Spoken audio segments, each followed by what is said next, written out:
Hello everyone, আবার একটা নতুন ভিডিও নিয়ে চলে এসেছি। আর আজকে হচ্ছে শুক্রবার, আর এখন ঘড়িতে বাজে সকাল প্রায় 7:30 মতন। তো আজকে দেখো বাইরে না প্রচণ্ড ঠান্ডা ছিল, আর বাইরেটা একটু কুয়াশা কুয়াশাও পড়েছিল। তো সকালে ঘুম থেকে উঠে ফ্রেশ হয়ে আগে 1 কাপ চা খেয়ে নিয়েছি। তো নেওয়ার পর যা টুকটাক কাজ আছে এবার সেগুলো আগে কমপ্লিট করে নেবো। তো এখানে দেখো প্রথমে বিছানাটা আগে গুছিয়ে নিচ্ছি। আর এই জানলাগুলো না এখন ঘরের একদম খুলতে পারি না, প্রচণ্ড ঠান্ডা হাওয়া দেয়। তো তার জন্য সকালবেলার দিকটা কিছুক্ষণের জন্য একটু খুলি, তারপর আবার বেলা হলেই বন্ধ করে দিই, নাহলে প্রচণ্ড হাওয়া দেয়। তো কথা বলতে বলতে দেখো আমার এখানে কাজটাও কমপ্লিট হয়ে গেছে।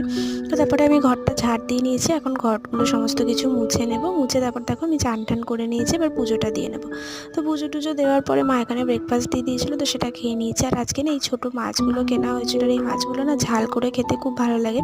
তার জন্য মা এখন এবার মাছগুলো ছাড়িয়ে নিচ্ছে। আর এখানে মা করেছিল হচ্ছে ভেজ ডাল, আর এই ভেজ ডালটা খেতেও না ভীষণ ভালো লাগে শীতকালে। এখানে দেখো একটা কি পাখি বসেছিল, পুরো গ্রিন কালারের পাখি, এটা খুব সুন্দর দেখতে। তো যাই হোক, আজকের ভিডিওটি এই পর্যন্তই। তোমাদের কেমন